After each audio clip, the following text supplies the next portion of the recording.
In August of 2016 in Michigan, everything changed for me when that same man did something that I believe will forever be recorded in Black history as a turning point for our community. That Republican candidate got on stage, he boldly looked Black America straight in the face, and he asked us, "What do you have to lose?" The courage of that moment, the courage for a man to challenge us to look around at our communities and to just acknowledge it, to be real, to be honest with ourselves, to acknowledge the filth of our communities and our inner cities, to acknowledge the state of our broken culture, our broken school system. He forced us to stop accepting excuses.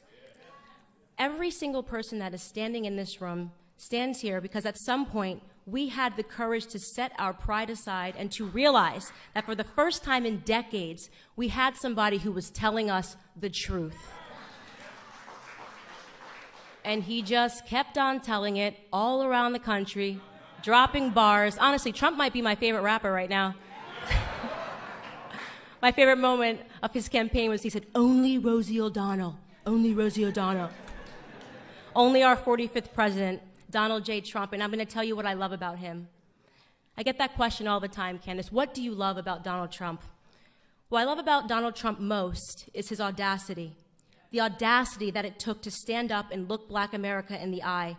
The audacity that it takes to call out these crooked Black Democrat politicians that have received billions in aid from our government and effectively stolen it from the struggling cities that they represent. The audacity to call out Elijah Cummings, the audacity to call out Maxine Waters, who lives, by the way, in a $6 million home outside of her own district.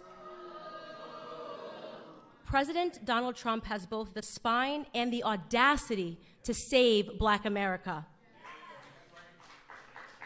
It takes a lot of guts, and we all know this. When you wake up as a Black American and you realize the truth and you have the courage to speak out about it, the racist leftist media will attack you. CNN is a racist network, in my opinion. I've watched them over the past year sanction the violence of Antifa against Black conservatives. They have referred to all of us last year in this same exact room. CNN referred to all of us as paid puppets. They said we were paid to be in this room because they cannot fathom that we would ever have the courage to stand up and to tell them no more. No more victim narrative, CNN. No more victim narrative, MSNBC. No more telling us that we cannot do something because of the color of our skin. No more fear politics. No more attempts to scare us into voting for you. No more lies. No more half-truths.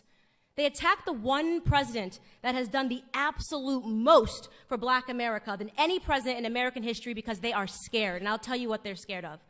They are scared of no longer being able to control us. They are scared that we are actually waking up to everything that they have done to us.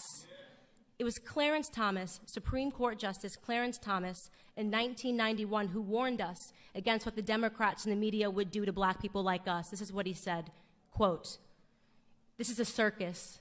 It's a national disgrace, and from my standpoint as a Black American, it is a high-tech lynching for uppity Blacks who in any way deign to think for themselves, to do for themselves, to have different ideas, and it is a message that unless you kowtow to an old order, this is what will happen to you. You will be lynched, you will be destroyed, you will be caricatured, rather than hung from a tree." How right was Supreme Court Justice Clarence Thomas in the treatment of Black Americans today? It is a national disgrace. But let them continue. Let them continue their attacks on free-thinking Blacks. It's not going to stop us in any way from supporting this administration, from supporting people like our honorable Vice President, Mike Pence, who is finally talking about God again on the national stage.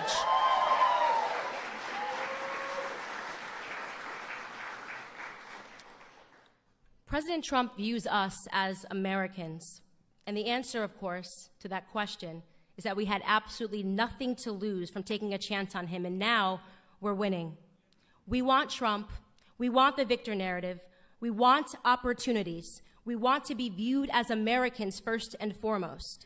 And you know, I rarely give him credit, but maybe Former President Barack Obama said it best in his Harvard Law School paper when he wrote, "The American dream is to be like Donald Trump."